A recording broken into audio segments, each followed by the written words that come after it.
Our next guest is a Fortean, and we'll find out exactly what that is from him. He is also the editor-in-chief of Pursuit magazine. Welcome, please, John Keel. John,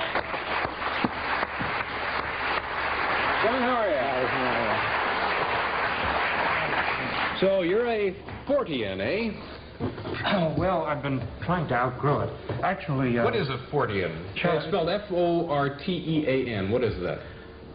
Back in the early part of the century, there was a man named Charles Fort who spent his entire life in the New York Public Library, going through the old scientific journals and old newspapers, and he published a series of books about strange things that turned up in these old journals, like when it would rain frogs in France, or red snow in Switzerland. He kept track of all these things, did a series of books, and we started calling these events Fortean events. I see. And today we still keep track. Now, the two examples you cited there, I've heard of raining the frogs, and it's always a matter of, it's either one, an old wives' tale. Remember the time it rained wives' tales? Or it's disputed in some, they can just say, well, there were frogs in the trees. When it rained, they jumped out. Well, we have compiled a list of several thousand mysterious things that have fallen from the sky. They documented things. They include things like stone pillars, cannonballs, all kinds of strange things. In China, it once rained raw meat. No, and no. There's no explanation. When in China did it rain raw meat? Well, quite a while ago. It was in the 19th century. Now, how is it that all the unexplained things took place in the 19th century or before? They're still taking place. Give me a recent unexplained thing, other than Amazing Al. Every January and February, here in the Northeast, we have what we call skyquakes. They get into the papers sometimes. Now, recently, they've been blaming the Concorde for this. But this has been going on. We've been keeping track of this since about 1840. What is a skyquake? It's an explosion in the sky. We have no explanation for it. We've got a lot of pseudo-explanations. Well, how do we know when we hear one or see one? Because it's like when a jet plane passes over at, Mach 2. It's like breaking the sound barrier. It's an explosion that sometimes shatters windows, and so on. And this has been going on in Connecticut, for example. The Indians had legends about this going way back. So this has been going on for a very long time, but every time it happens, the scientists come up with a new far-fetched explanation for it. What is the most common or daily unexplained occurrence? I mean, something that we would all say, yeah, that's that thing. We can't explain it. What? Well, we don't necessarily have daily occurrences, but in recent years, the UFO phenomenon has been very common around the world. Right now, it's going on in Argentina. And while a lot of people think they have an explanation for it, actually, we're just beginning to find out what's really going on with the UFO phenomenon. UFOs are pretty much, I would guess, if we asked the audience, we'd probably find over half of them said, yeah, they have reason to believe there's something going on out there, I think. At least 10% of them have probably seen one themselves. Has anybody here ever seen one of these things? People applaud if you've seen one.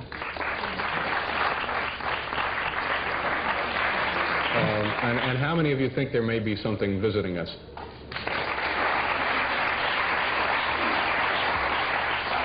What other things fall into the category of unexplained phenomenon?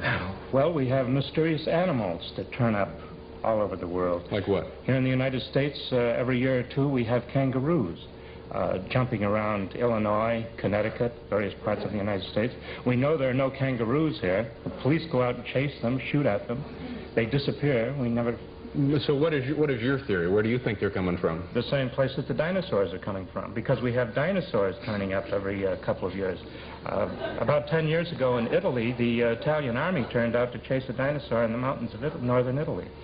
And they leave dinosaur footprints, and that's the end of them. They can't find where they've been, where they've gone. We've got better monsters than that. We've got our sea serpents, which... We have several lakes in the United States that have sea serpents, not just Loch Ness. Where is a serpent in this country? Lake Champlain in New York State. Really? What is up there? Henry Hudson, who was the first to go up there, reported seeing, Henry Hudson and his crew saw a sea serpent in Lake Champlain, and every year somebody sees it up there. And nobody has yet organized an expedition to go up there and really look into it. Well, let's you and me drive up there. All right, we'll go up there next week. We'll take the Italian army with us. We'll get those boys. And have we ever photographed a sea serpent? Well, the one in Loch Ness has been photographed any number of times. Yeah. Now, movies have been made of it. And the movies have been examined by the RAF and other specialists, and they're obviously some kind of large animal that's living in Loch Ness. Now, this, what do we have here? This is a plaster cast of a Bigfoot print. Now, you've all heard of the abominable snowman in the Himalayas. We have in the United States, we have a creature that's variously called Sasquatch or Bigfoot. And he's found not just in Washington and Oregon, but he's found all over the United States, especially in the Mississippi Valley, and even in New Jersey. We have quite a lot of reports out of New Jersey, and that's where this footprint comes from. This is from Uncle Lou and Bob. That's what it says here. There are two Forteans in New Jersey. Now, this is an authentic footprint. Did you make the cast? No, they did. They're well-known Forteans. Bob is an airlines pilot, and Uncle Lou is a dental surgeon in New Jersey, and they're very active. I don't know why that's funny. It just sounds funny. Dental surgeons make good casts. How big would this guy be based on this foot? He would be about 800 pounds, probably 8 or 9 feet tall. And that's what the witnesses are always describing, incredible as it is. And in, of course, the Himalayas, the abominable snowman. Now that, I think, that we believe in, or at least I do. To me, it seems like, sure, it's possible that something left over that survived the Ice Age or didn't survive it or something, you know, that there may be a missing link and so on and so forth. Some of this other stuff, like the red snow. What was the red snow? Well, the usual scientific explanation for that is that the sands of the Sahara are somehow drawn into clouds and drop in Switzerland. Now, I can believe that. Except there are no red sands in the Sahara Desert. And I've spent part of my life on the Sahara. What if the sand went up and was somehow oxidized and turned red? Isn't that a possibility? Well, they've made various chemical analysis of this kind of snow. We've had black snow, too. Yellow snow. I'm familiar with that. I think we were all waiting for that one, weren't we? Yes. We just don't know what really causes this phenomenon. The sand explanation doesn't work. Is there one in particular that keeps you awake at night, that just gnaws at you? Well, there's some frightening things going on, yeah. Like what? What are we scared of here? The animal mutilations that have been going on around the country, especially out west in recent years. But they're also going on in Brazil and France and Australia and Switzerland, Sweden. And these are not pranks or sick jokes? Thousands of animals have been slaughtered now by some mysterious group. They drain all the blood from the animals. And they also perform expert operations on the animals, removing certain organs. And veterinarians who have examined these animals say they can't duplicate the operations. That's amazing. I would also like to know why cab drivers in this city don't speak English, but we'll never figure that one out. We have to pause. Mr. John Keel, accordion, ladies and gentlemen. Edwin Newman will be with us.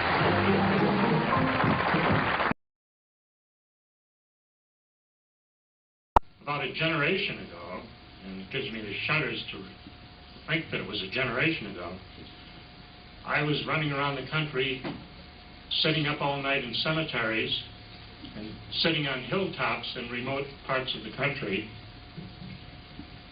looking for these funny lights in the sky that were everywhere in the 1960s. There was one hilltop in particular that overlooked the Ohio River, where at that time there was a lot of boat traffic on the Ohio River day and night.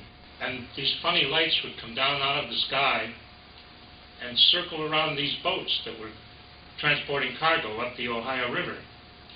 And the boatmen would turn on their searchlights and play games with these lights. The lights would jump out of the way of the searchlights. And I was sitting on my hilltop watching these games going on. And I would flash this flashlight at these funny lights, and they would jump out of the way of my flashlight. And so I'd flash in Morse code at these lights, and they would do whatever I ordered them to do.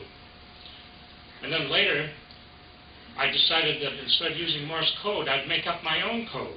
And they knew this code, which gave me a lot of concern at the time.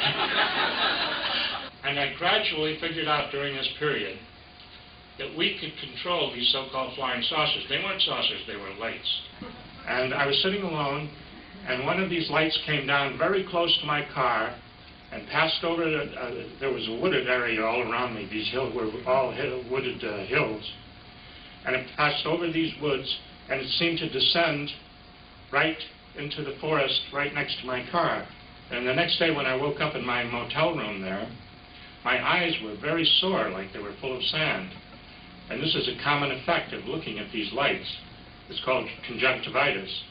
It's like looking into a bright arc light. And so the fact that my eyes were affected was proof that I had seen something there.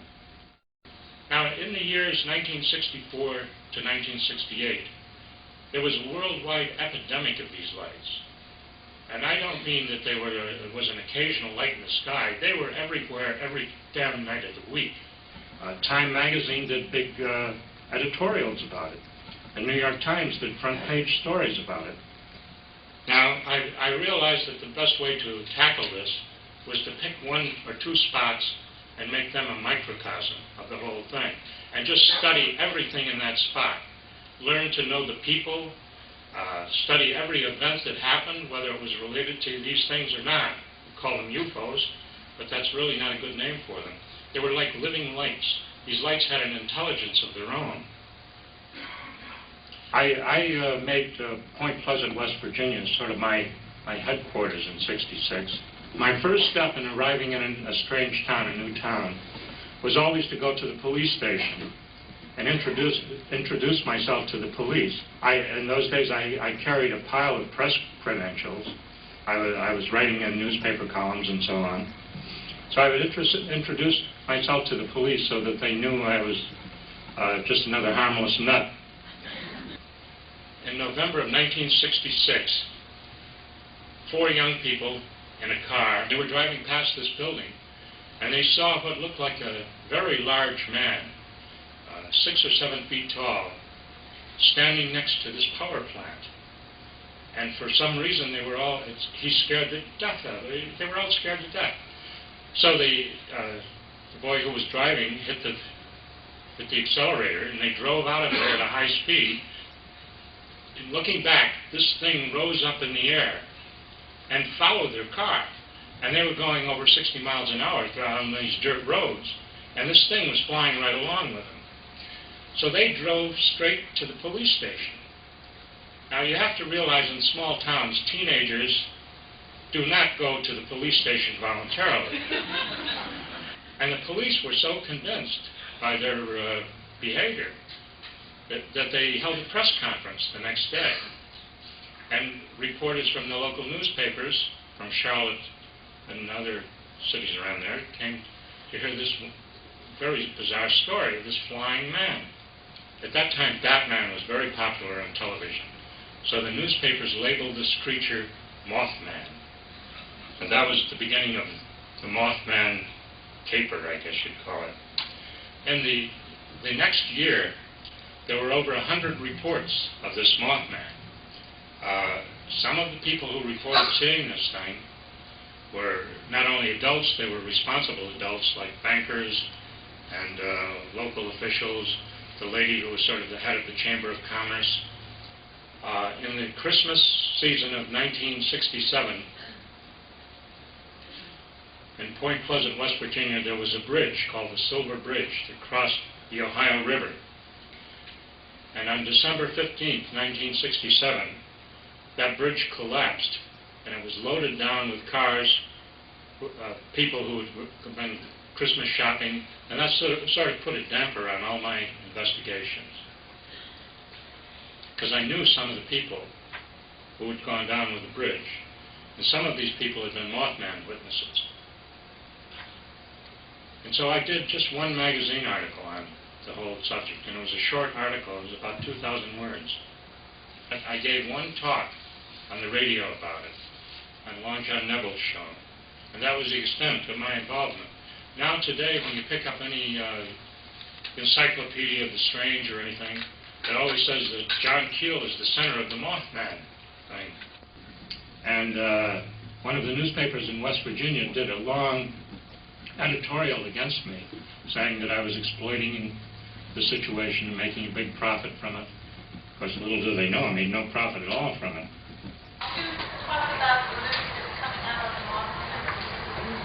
Venusians? No, the movie coming out about the mountain. Oh, yeah. I tentatively sold this movie about 3 times, 4 times. Originally, CBS was going to do it. They dropped it. The rights reverted back to me. The most recent one was Paramount was going to do a movie about the Mothman, and they were going to have Richard Gere playing John Keel.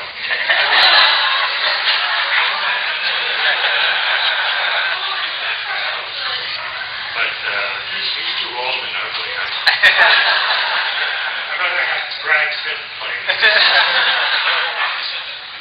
One more question. I have a question. Yeah. You had said that, just getting back to the UFOs, that they're hallucinatory in nature, that's your belief. Do you think that all UFO sightings are hallucinatory? Or do you discriminate between some are hallucinatory and there are some that you would give credence to? No, I've seen a lot of these things myself. The UFOs seem to be a form of energy rather than a mechanical object. And that's why we have all of these injuries, people burned by them and all. It's energy that they're putting out. And I don't think they're mechanical objects. And I decided that years ago, and after having some pretty close sightings of my own, they seem to be masses of energy that have an intelligence of their own. And a lot of witnesses also remark on that. They said, you know, I think that thing was alive. I've heard that phrase over and over again from witnesses. I do not think they're machines. Do you think that they're from this energy field? They're from this planet and this energy field, yeah. And I also think if there were people on Mars or Venus or anywhere else, they'd be seeing UFOs too. And they'd be wondering about them. But I think they're definitely related to the human race. If we didn't exist, the UFOs wouldn't exist. It's like when a tree falls, you know, the whole...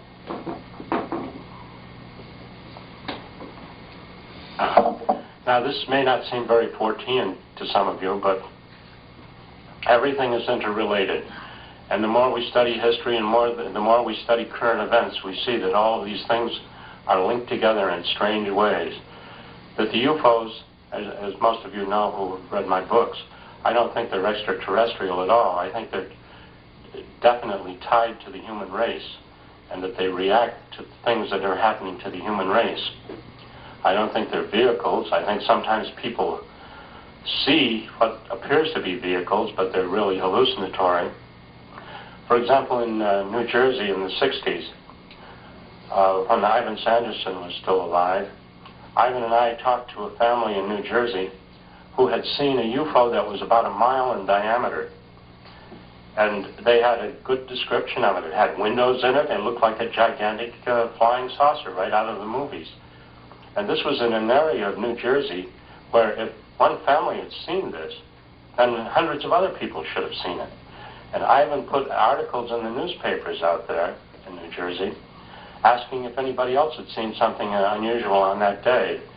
And we got a number of UFO reports, but nobody had seen anything 1 mile in diameter.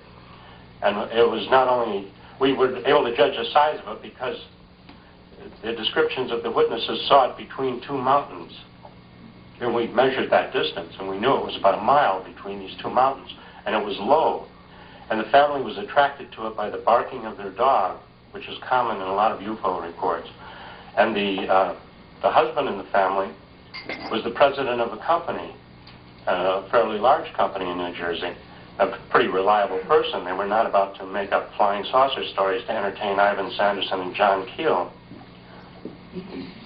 Now, what was our conclusion from that? Why didn't 3,000 other people see the same thing?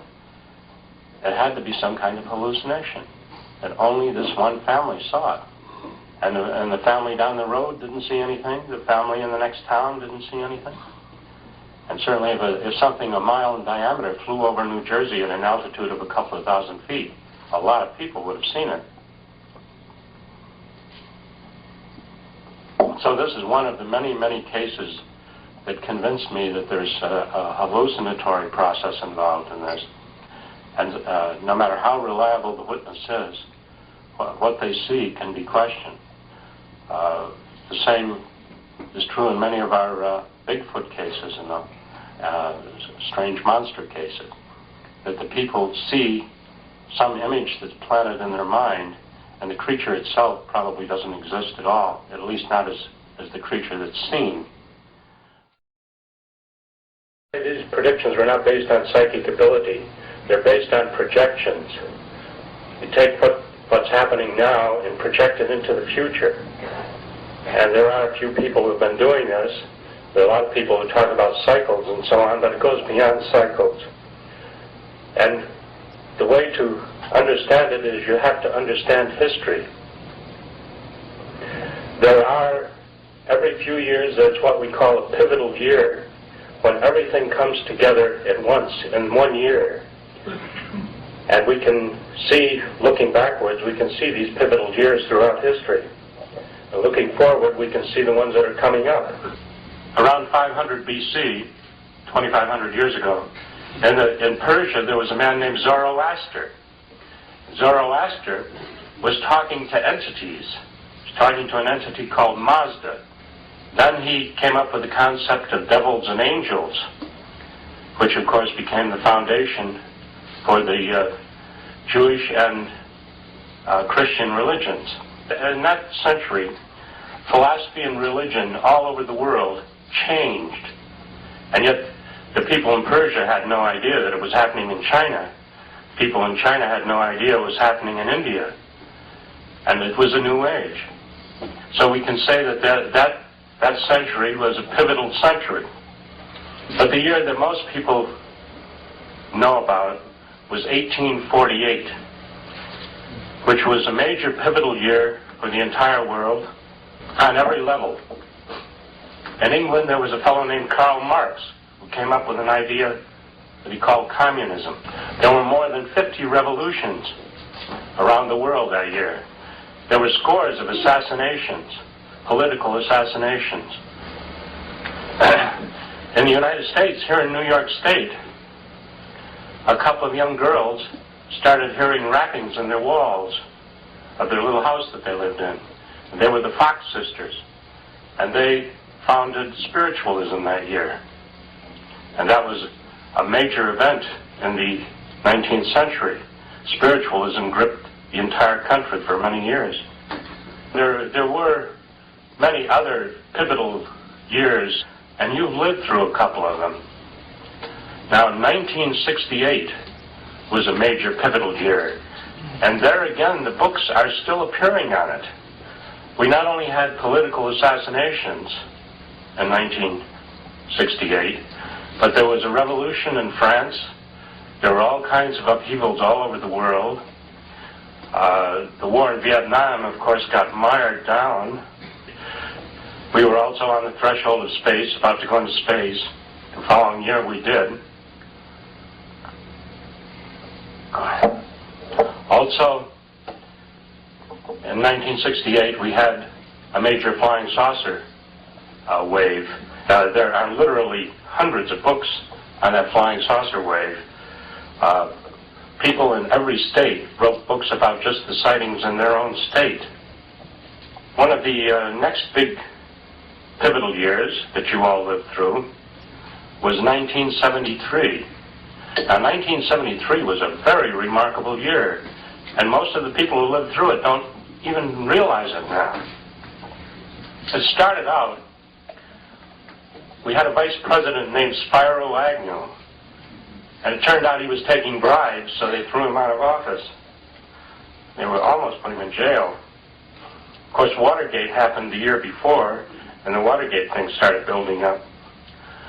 But we also were in very serious economic trouble. In the 1960s, the Vietnamese War was costing us $1 billion a day. And in order to pay for it, we started printing money where there was no gold to back it up. And then, because I'm this tremendous prophet, that year I bought a car that got 35 miles to the gallon. I bought a Carmen Ghia, which was made by Volkswagen. Everybody else had a car that got 8 miles to the gallon. That fall, of course, we had our phony oil shortage. You all remember that, the long lines and all. Now, in France, after that oil shortage was over, France held a trial of all of their leading oil men. They put them all in jail. We should have done that here. Now, in October of 1973, we suddenly had a UFO wave, a major UFO wave. And for 2 weeks, the newspapers didn't carry anything else but UFO news. It was all very exciting to the UFO buffs and the 14s who were following UFO stuff. And then the Arabs attacked Israel. Now, the newspapers and the news media here in the United States, who were all zeroed in on UFOs, and in fact, NBC had teams running around the country interviewing UFO witnesses. Suddenly the war started, and they had to divert all of their media to the war. And the news on the UFOs stopped cold. But the UFO sightings continued.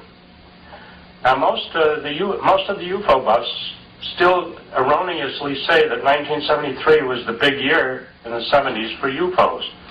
It wasn't. 1975 was the big year. And the UFO sightings and other 14 things continued to build up in 74. And then in 75, we had them everywhere. We had everything. We had Bigfoot sightings. We had sea serpent sightings. We had all kinds of UFO sightings and landings and abductions. And it was all in 1975, not in 73. By 1975, when we had all of these 14 things going on, a lot of people had dropped out of the UFO scene and the 14 scene. In the 60s, with a big wave of the 1960s, literally millions of people took an interest in UFOs, and we had networks all over the country and all over the world watching the UFO sightings and other events. But by 1975, there were only a handful of people who were still interested, were still watching. So the news media was also rather disinterested. And it's only in recent years that all this stuff has trickled in, and you can see how 1975 was the big year for those kinds of things. Now, this may not seem very Fortean to some of you, but everything is interrelated. And the more we study history and the more we study current events, we see that all of these things are linked together in strange ways. That the UFOs, as most of you know who have read my books, I don't think they're extraterrestrial at all. I think they're definitely tied to the human race, and that they react to things that are happening to the human race. I don't think they're vehicles. I think sometimes people see what appears to be vehicles, but they're really hallucinatory. And no matter how reliable the witness is, what they see can be questioned. The same is true in many of our Bigfoot cases and strange monster cases, that the people see some image that's planted in their mind, and the creature itself probably doesn't exist at all, at least not as the creature that's seen.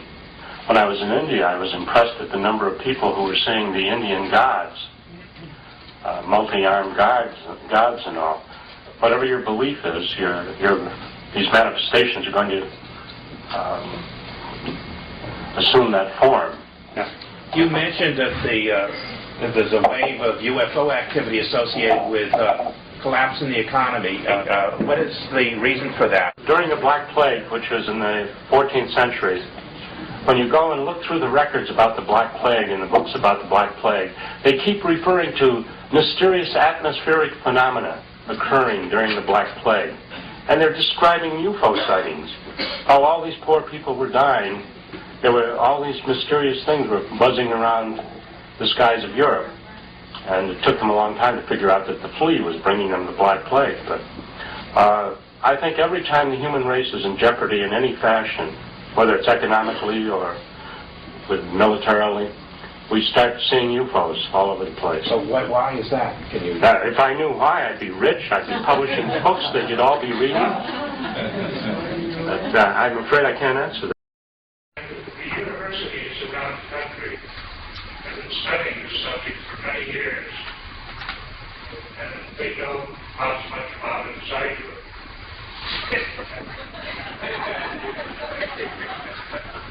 The subject is called cosmology, which shit.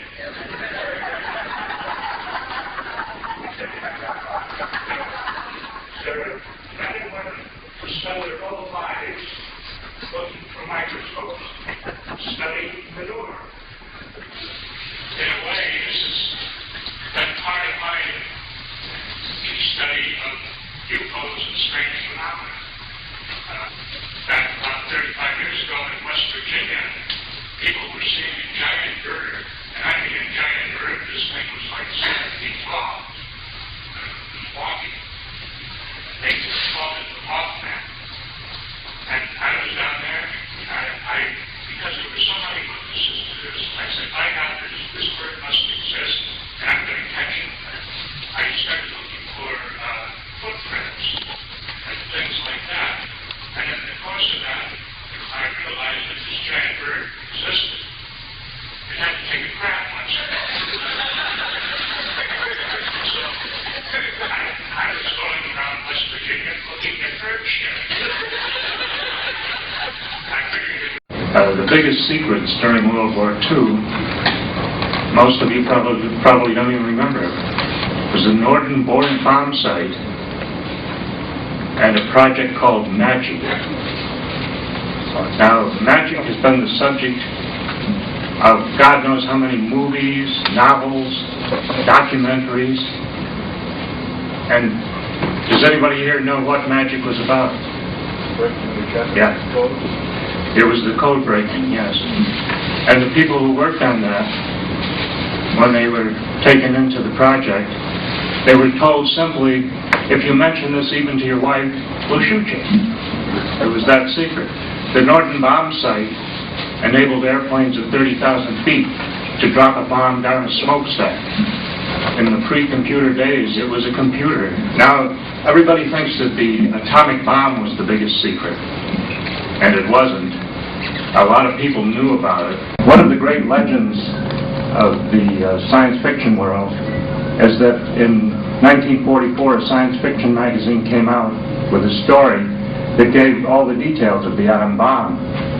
And the story went on that the FBI rushed around to all the newsstands and bought up all the copies of this magazine.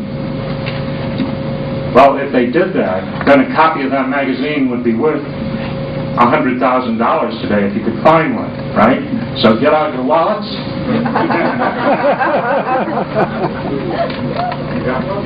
It was called Astounding Science Fiction, and it was March 1944, over a year before we started dropping atom bombs. Actually, they did not collect copies of this from the newsstands, but they did. After about 2 weeks after the magazine came out on the newsstands, the author of this story, heard a knock on his door, and it was the FBI. And they came and they said, where the hell did you get all this information? And he showed them. He had science magazines and so on, and he had put it together from stuff that had been published in obscure scientific journals and journals for physicists and things. In the 1940s, the late 1940s, 1945, the Japanese didn't have an atom bomb. So they came up with something that only the Japanese could have thought of. First of all, they discovered the jet stream. The Japanese made up balloons out of paper, and they made up these 30-foot balloons. And they had all of the teenagers and children of Japan making these balloons. And they launched 10,000 of them against the United States from Japan. And they were armed with bombs. And the idea was that they would fly across the Pacific on the jet stream, and they would drop their bombs on the United States. Well, these balloons were called Fugo balloons, which means fire balloons. And some of these bombs actually did reach the United States. And that's a whole other story. There are books devoted to that, written by aviation historians.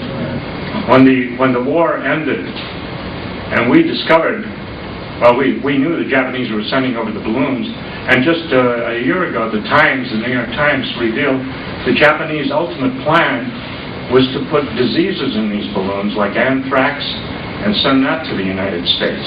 But they never got that far. curious about, since the Pluto balloon, since it was so secret and the government didn't make any statement, how did they manage to keep it secret when they were found, when they actually... Because, as I say, the FBI or the Army would go into where the balloon was found, and they would tell everybody, listen, we don't want the Japanese to know that this reached us. And there are books filled with pictures of all this. There are many books on this. Undoubtedly, a lot of these balloons caused some of the flying saucer sightings because they were reflective, so that they would reflect the heat of the sun. If they didn't, they would go too high and they'd explode. I've been a government consultant off and on all my life.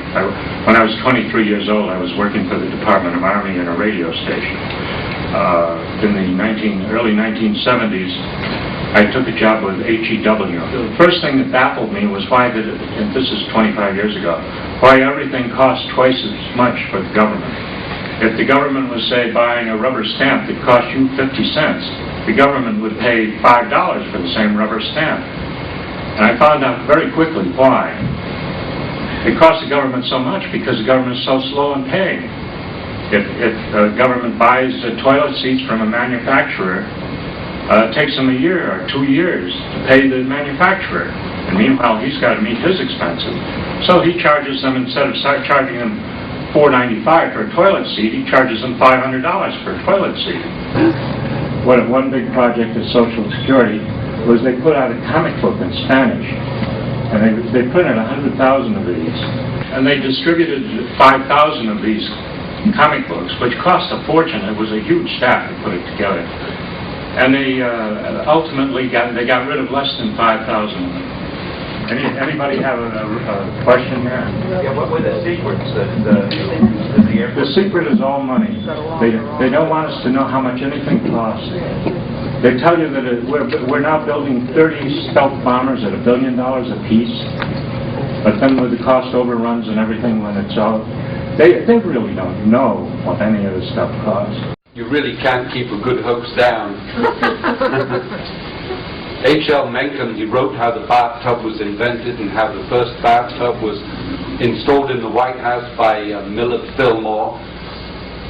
3 or 4 times, maybe even more than that, he wrote additional pieces saying it was all a hoax, nothing was true. You can still read in guidebooks that Millard Fillmore installed the first bathtub in the White House. And the thing keeps resurfacing.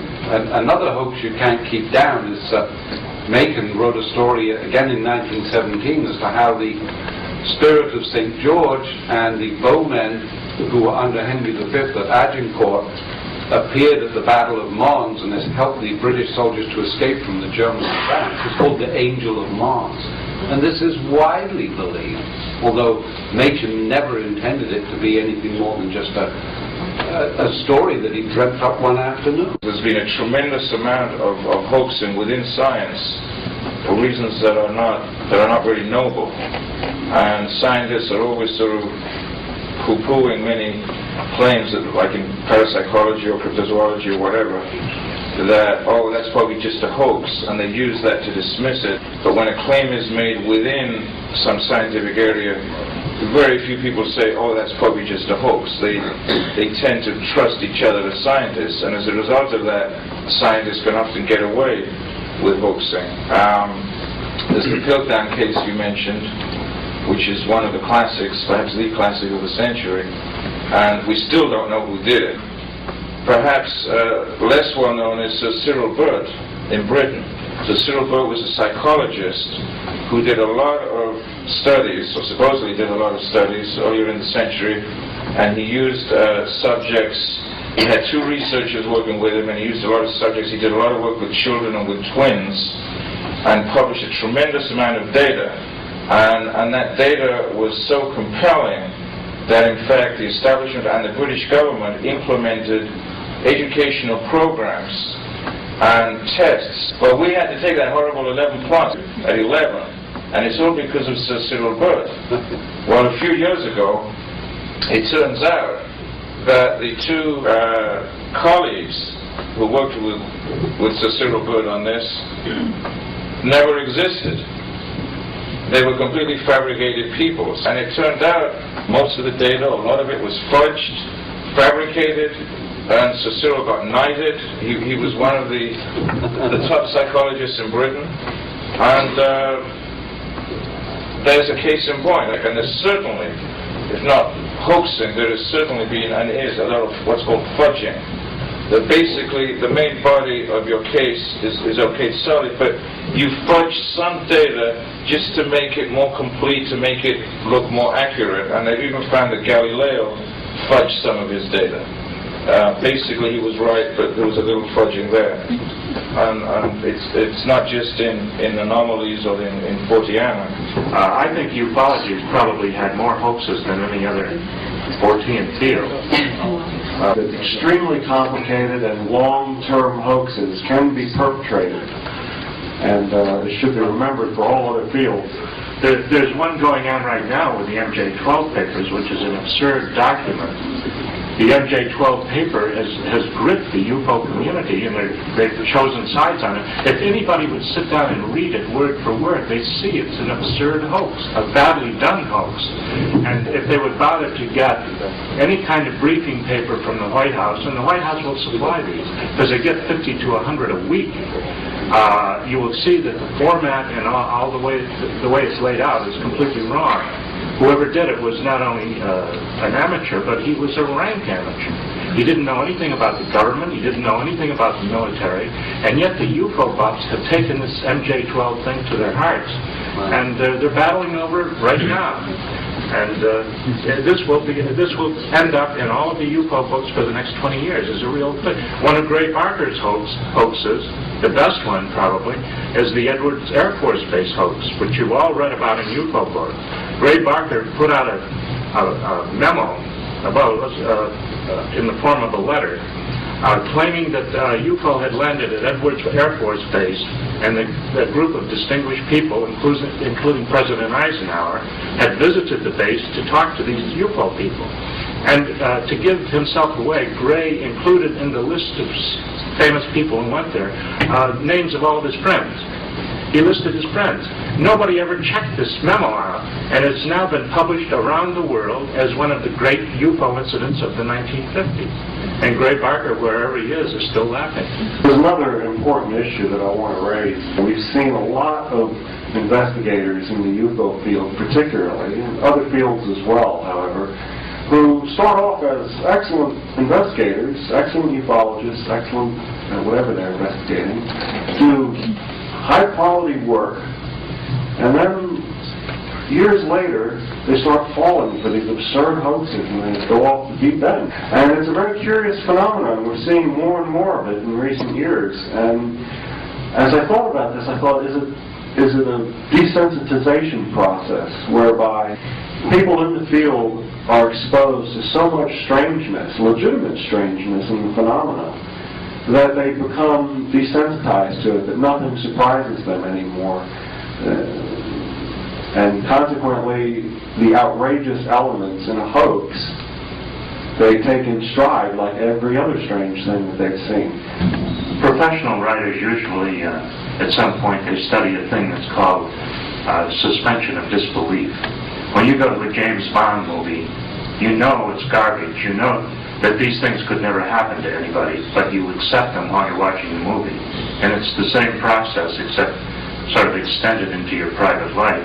When you're a scientist or an investigator of strange things, after a while, you've heard so many strange things that you know you believe everything.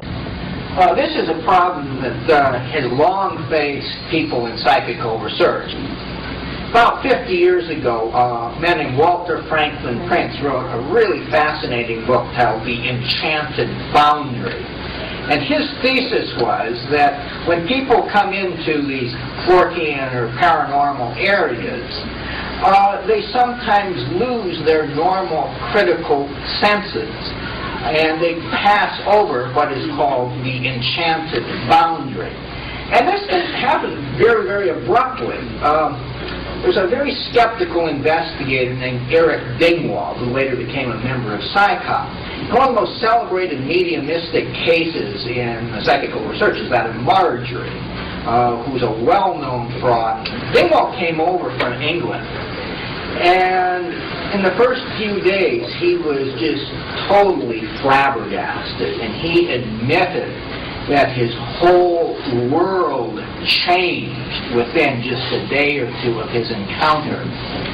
And he said if he had later found a little more skeptical information, he would have become very, very credulous. So there's a whole range of investigators who, once they have committed, they no longer are nearly so concerned with their controls and ruling out sensory cues and statistical artifacts. It's something people have to continually guard against.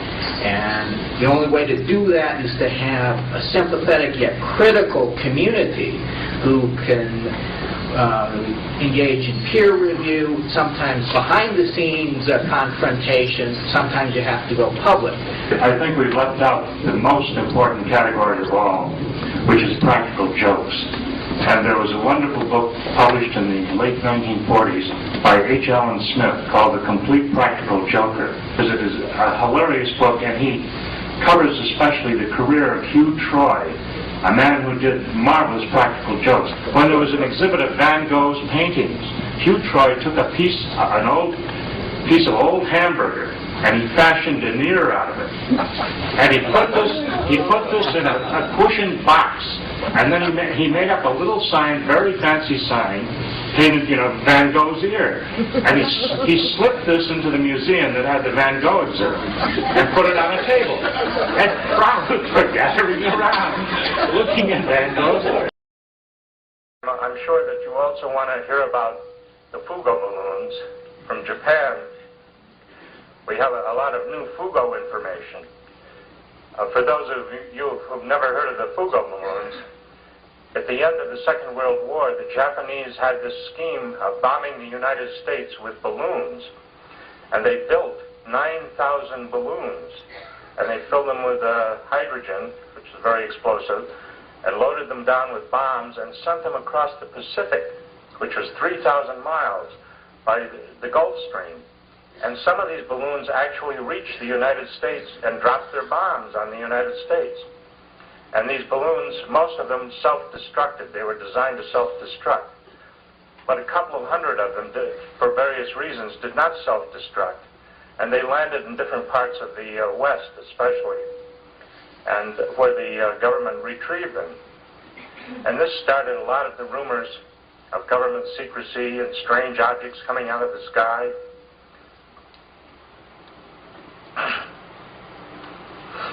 And the Japanese call these balloons Fugo balloons. And as I pointed out before and in some articles, it's very likely that what was found at Roswell, New Mexico, was the remains of a Fugo balloon. There are 7 museums in the United States that have a display of Fugo balloons. The Smithsonian had a fully rigged Fugo balloon on display for some years. And some of the museums in Oregon and Washington have Fugo balloon material on display. So anyone who reads the books on Roswell, if you're really interested in it, you can go to one of these museums and see the kind of material that was found at Roswell, because it fits the description of the Roswell witnesses exactly. Only at Roswell did they think that it was something else. Usually when they find a Fugo balloon, people are smart enough to figure out, gee, it must be a balloon. At Roswell, they said, gee, it must be a flying saucer. We're still finding these damn things. In North Dakota in 1990, they found one in the Black Hills. It had probably been there for 45 years. And they found the remains of it. Of course, after 45 years, a lot of it just rotted away. But they found enough so they could identify it as a Fugo balloon. In 1990, the Japanese television network sent a camera team to the United States, and they toured the United States, and they interviewed all the Fugo balloon witnesses who were still alive. There were a lot of them. And then they did a 2-hour documentary on Fugo balloons on December 7th, 1991. And their approach was, gee, we're sorry we did this. And the Japanese school children last year made thousands of origami, origami birds and things out of paper, and sent this to Oregon, to the state of Oregon, as a gift in tribute to the people. Some people in Oregon had been killed by these bombs, as a tribute to these people who had died in the Fugo balloon attacks. There is a college professor here in the United States he's Japanese and I can't pronounce his name, but he sort of made a hobby out of the Fugo balloons, and he's the leading expert on it, and he's talked to all the witnesses. After I did some articles on it, we got some strange letters from people who recalled seeing these during the war and after the war. And I got 3 letters in particular that are very interesting and that was now checking out. People who claimed that some of these balloons were manned, and they saw these balloons. One woman was living near Hanford, which is an atomic bomb plant, and she saw this balloon very close to the ground, and there was something in it that she thought at first was a monkey. And when she got closer to it, she realized that it was a little man. And of course, Japanese were small in stature, and if you're going to build balloons to cross the Pacific, you want a small person, lightweight person, to be in them. And she said that right after she watched this balloon bounce across the landscape and fly away, several jeeps pulled up with American soldiers in them, and one of the officers asked her not to mention this to anybody. This was a practice at the time. They didn't want the Japanese to find out that these balloons were getting here, and so they kept most of it out of the newspapers. And this started, in a way, a lot of our Men in Black kind of stories that we later heard in the UFO field. Because the FBI also would call students together in a schoolroom and warn them that these balloon bombs were coming, and that if they ever saw one, they should not, spread the news. They should keep it to themselves. One of these balloons did get into a very small newspaper out west, and within 2 weeks, the story appeared in the Japanese newspapers in Japan. That's how good their spy system was. So the government plan to keep it a secret was quite effective. And there are books about this secrecy, very well documented books. There's one by a man named Bert Weber called The Silent Siege.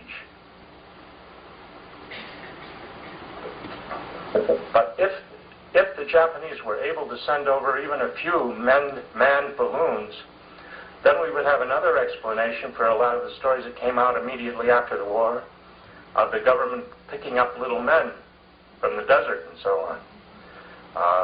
There are a number of these stories are being revived now by the Roswell fans. It's very likely that maybe a dozen of these balloons had been manned, because they were planning to do that on a big scale, but they never did it. That is, they didn't send over thousands of balloons with men in them, but they may have sent over a few, half dozen or a dozen, just to see if it would work. And that's probably what all of these stories are about. We know that there was one crash saucer story from Mexico that was a Fugo balloon story, but at the time, nobody knew about Fugo balloons, and the American Army went into Mexico and carried out the remains of the Fugo balloon. And the story appears in Frank Scully's book, which was published in 1950. I went to New York when I was 17, and within a very short time I was editor of a poetry magazine, and also at that time television was just starting up. One of the first stations was WABD, and it was in the old Wanamaker building, which was a department store. And in the basement of the department store, they set up a very primitive television station. And everybody there in the station worked for nothing and very close to it, because television was very primitive and only a handful of people had TV sets. Well, I used to hang around there, and I was working on a newspaper, and I would hang around there in my spare time and watch how everything was going.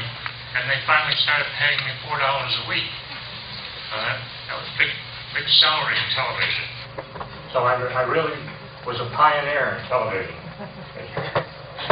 And here we all knew that television was going to be really big. But the Korean War started, and my natural patriotic instinct was to defend my country and become a big war hero. In other words, they caught me trying to cross the Canadian border. And they dragged me into the army. They shipped all the black guys to Korea, and they shipped all the white guys to Europe. And Europe was a pretty good place to go. We got our orders, which is a sheet of paper with nothing but gobbledygook on it. Unless you know what all these phrases and initials mean, you don't know where you're going and how you're going to get there and what they're going to do to you when you do get there. So our orders said we were going to the 7707 AFN company, and nobody knew what the hell that was. So I figured out I'm going to be doing autopsies. So we arrived in Frankfurt, and all these soldiers got off the train, and there were fleets of trucks waiting for them. And they all climbed into the backs of the trucks. But we couldn't find our truck. George and I were running around saying, where the hell is the AFN company? And a limousine pulled up. Honest to God, a limousine pulled up and a German driver got out. And the Germans in those days, they probably still do, they loved uniforms. This guy was wearing big boots and a big leather coat. And he said, is this Herr Keel? And I said, yeah, and he'd come for us. So we got into the limousine. All these other soldiers that we had ridden on the train with, they were pretty disgusted with it. So we got into the limousine. We started off going outside of Frankfurt. And we asked the driver, are we going to live in a tent? He said, no. You live in a castle. He pulled into a town called Hearst, and there was a bloody castle. And it was the Von Breuning Castle. Now, we had a system in those days, and the Army had a system, where, Germany was absolutely leveled, but anything that was standing, the U.S. Army took it. And they seized this castle and turned it into a radio station. That was what AFN stood for, was the American Forces Network. And we were suddenly, our basic training had been a terrible nightmare. And now we were suddenly living in luxury. And we had a maid who came in and made our beds and swept the floors and everything. And our cooks in the Army mess hall there didn't serve Army food. They traded it on the German black market for steaks and things. And they were very good cooks. They were carefully selected cooks. So George was assigned to the newsroom of the radio station. By the way, this is probably the biggest radio network in the world at that time. And I was assigned to production. And I was to produce radio shows. I knew a little bit about television, but I didn't know much about radio. So naturally, they made me a big shot there. Now, in 1951, I was doing a lot of shows. For example, we had a show called something like a Profile of a Leader. And we were supposed to do a program every week about one of the generals living in Europe. And so they had the dullest biographies. They went to this school and that school. And a few of them had been in an actual battle. And after a while, we got pretty fed up with these dull biographies, and we started inventing generals. And nobody ever caught on to it. And from then on, every week you heard machine guns going, and the general saved his whole command. And nobody ever questioned it.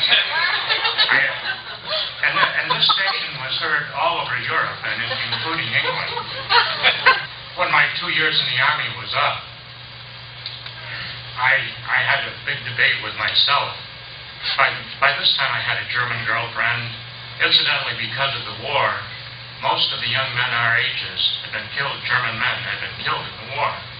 And so there were like 35 or 40 girls our age to every German man. So the German girls had a problem. And we didn't.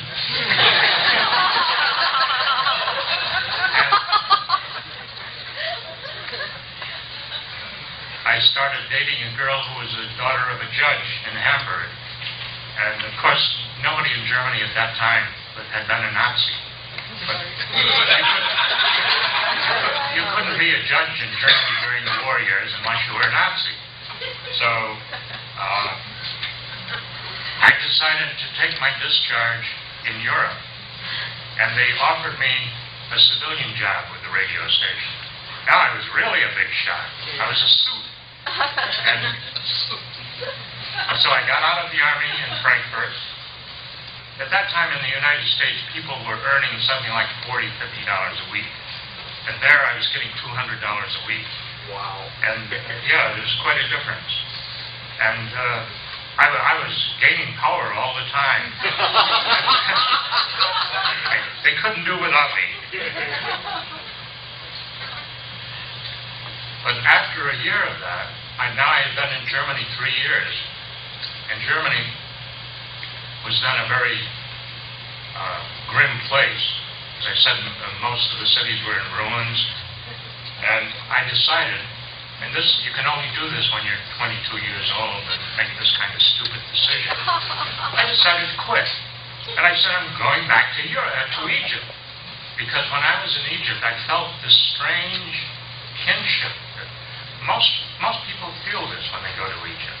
They feel that we have a link with ancient Egypt, not that modern Egyptians are birds. And so I went back, and I had all the press credentials in the world. And I interviewed Gamal Nasser like 4 times. He was then president of Egypt. And I went to many of the pyramids. I got lost in the desert and all. And of course, I didn't have much money. And I had an agent in New York who was supposed to sell my stories. But the problem was, he sold everything I wrote, but it would take a year to get the damn money. So there were many times when I was broke. But I had all these press credentials, so when money was getting thin, I would go, say, to the Aswan Dam or Luxor, and I'd check into the most expensive hotel. And because I had official Egyptian press cards, they would tear up the check when I left. And I rode on all the trains and things for free because I had these press cards. So I was turning into an expert freeloader. That was the secret, because in those days, the dollar was king. This movie is about 20 minutes long. It's very old and it's full of splices. And let's hope that it doesn't break anywhere. Knocking my head off.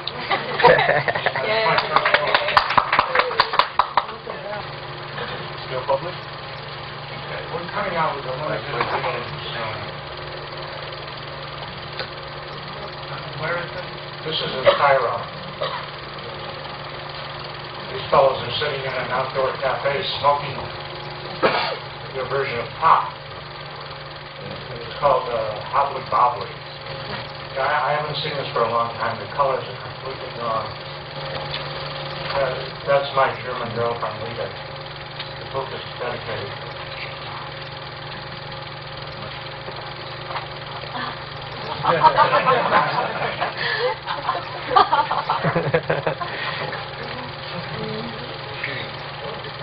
She tried to work a big slope on a camel on poles. Now, behind the pyramid, there were 3 tiny pyramids. And nobody knows why. I mean, they didn't find anything.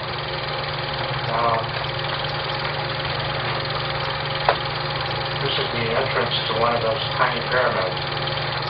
And here comes our hero now. I was wearing a necktie. In those days, everybody wore a necktie. I think I had a jacket too, but Rita was holding it while I was fooling around with my light meter. figure a lot of crap with you on that photograph.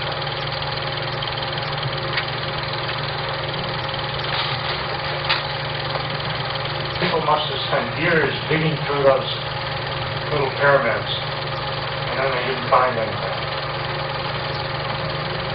This is a street magician. Golly man. Some of them were very skillful, and usually they wore a turban because they would hide things in the hair in the turban. And they always wanted me to teach them card tricks. They had all these wonderful ancient tricks, and now they wanted to learn card tricks. That's a European trick. You must have bought that by mail. That's a bird, it's a toy bird. It shows you the empty basket.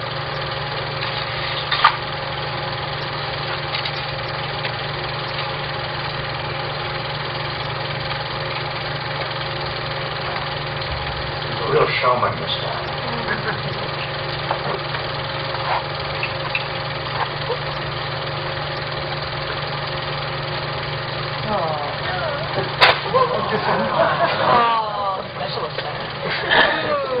These are the miracles of mysterious bodies.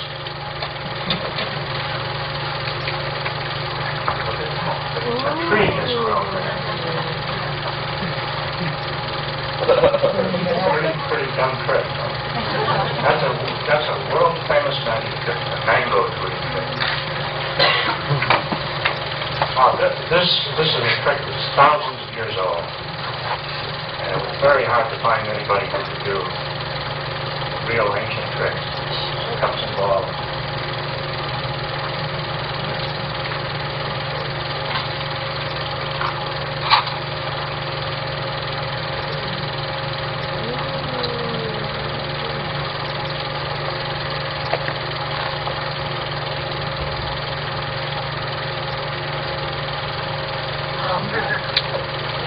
Absolutely spellbinding.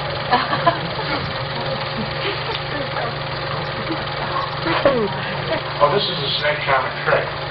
If they think they've got a wealthy tourist watching them, they let the snake bite them. And then the tourist feels sorry for them and gives them big bucks.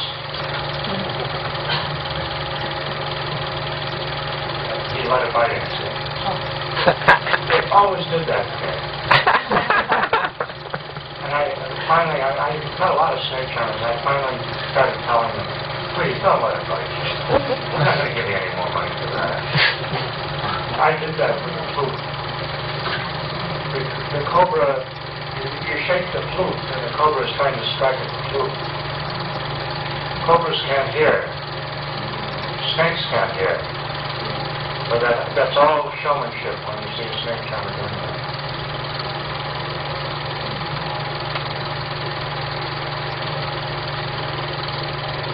When I came back to New York, I had 3 cobras and a boa constrictor with me.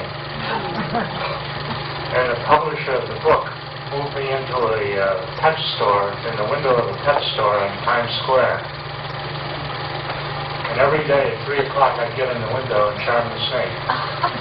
That makes you do the 4 books, right? Yeah. Thank God.